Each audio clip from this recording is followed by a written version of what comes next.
오늘 우리가 함께 볼 하나님의 말씀은 열왕기상 21장 6절부터 7절까지 말씀입니다.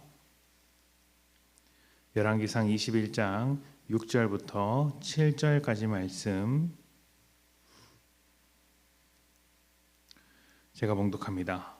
왕이 그에게 이르되 내가 이스라엘 사람 나봇에게 말하여 이르기를 내 포도원을 내게 주되 돈으로 바꾸거나 만일 내가 좋아하면 내가 그 대신에 포도원을 내게 주리라 한즉 그가 대답하기를 내가 내 포도원을 내게 주지 아니하겠노라 하기 때문이로라. 그의 아내 이세벨이 그에게 이르되 왕이 지금 이스라엘 나라를 다스리시나이까 일어나 식사를 하시고 마음을 즐겁게 하소서. 내가 이스라엘 사람 나봇의 포도원을 왕께 드리리이다 하고. 아멘.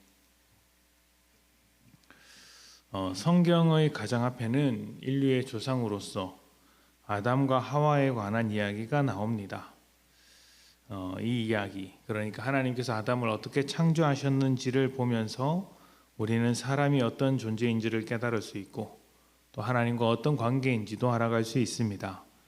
예를 들면 일반적으로 신과 사람의 관계라고 한다면 대부분 동등한 관계라기보다는 종속적인 관계이거나 주종 관계로 생각을 합니다. 그래서 그리스 로마 신화를 보면 여러 가지 인간 영웅들에 대한 이야기가 나오는데 그 이야기라는 것이 대부분 신의 포갑으로부터 인간의 자유를 찾아가는 이야기입니다. 하지만 성경은 그렇지 않다. 하나님과 우리는 그런 관계가 아니라고 이야기를 합니다. 사람은 하나님의 형상으로서 하나님의 사랑으로 태어났으며 사랑의 관계 안에서 살아갑니다. 여러분도 경험하셨겠지만 사랑에는 계급이 없죠. 있다고 해도 그 계급을 모두 초월합니다. 서로 동등한 존재가 된다는 것이죠. 동등하지 않음에도 불구하고 동등하게 받아준다는 것입니다. 그래서 우리는 참 놀라운 것을 발견하게 되는데 하나님이 아닌 사람은 하나님처럼 행동을 하려고 하고 하나님은 그런 사람을 위해 사람의 종처럼 일하시는 것입니다. 하나님은 종이 아니심에도 불구하고 종처럼 행동하고 사람은 하나님이 아님에도 불구하고 하나님과 동등하게 여김을 왜곡해서 하나님처럼 행동하는 일들이 벌어지기 시작했다는 것이죠. 이런 의미에서 아담과 하와는 인류의 생물학적 조상이라고도 할 수 있지만 그 이전에 모든 인류의 특성을 대표한다고 할 수도 있습니다. 그리고 아담과 하와가 선악과를 먹은 사건은 모든 인간이 반복해서 저지르는 죄와 어떤 관련이 있고 그 문제를 종합적으로 보여주는 사건이라고 할 수 있는 것이죠. 북이스라엘의 아합은 엘리야를 통해 선포된 가뭄과 갈멜산에서의 사건을 보면서 하나님의 능력과 일하심을 경험합니다. 그리고 그 다음에 있는 전쟁에서 선지자의 말을 통해 모든 위험을 극복하기도 했습니다. 하지만 그렇다고 해서 아합의 죄가 해결된 것도 아니었고 아합이 하나님의 선한 왕으로 변화된 것도 아니었습니다. 여전히 문제를 안고 있었죠. 우상을 섬겼고 하나님을 하나님으로 여기지 않았습니다. 더욱이 하나님의 뜻을 따라 통치하기보다는 자기의 욕심, 자기가 바라는 것을 따라 왕의 권력을 사용했습니다. 이것을 잘 보여주는 사건이 나봇의 포도원 사건인 것입니다. 아합은 나봇의 포도원이 욕심이 나서 가지려고 했지만 나봇은 조상의 유산이라고 대답을 하면서 거절합니다.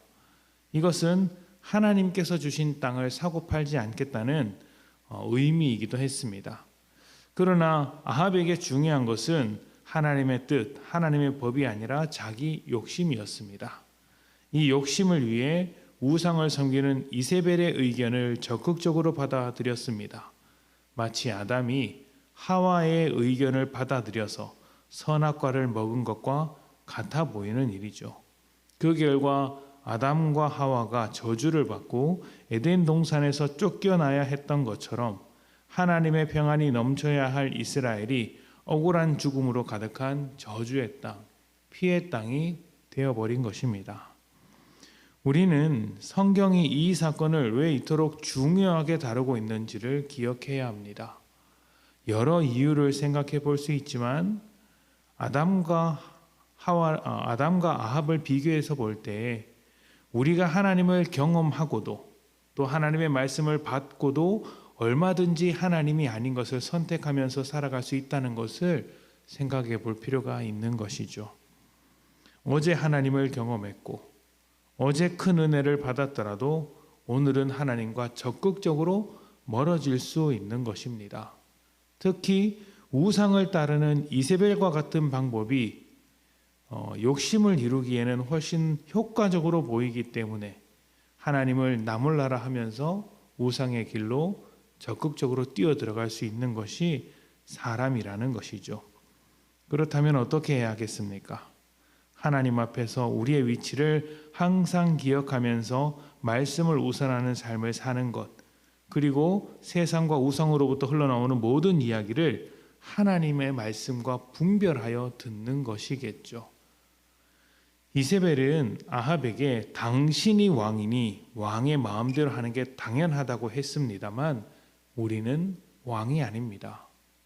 하나님께서 우리를 동등한 위치로 올려주셨더라도 우리가 하나님이 아니듯 하나님이 모든 사람의 왕이시며 하나님이 모든 나라의 왕이시고 하나님이 우리 인생의 주인이십니다.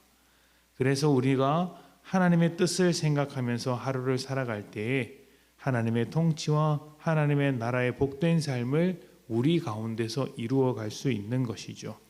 여러분은 이세벨의 이러한 유혹 앞에서 네가 왕이니 네가 하나님이니 너의 뜻대로 살라는 이 세상의 유혹 앞에서 어떻게 하시겠습니까?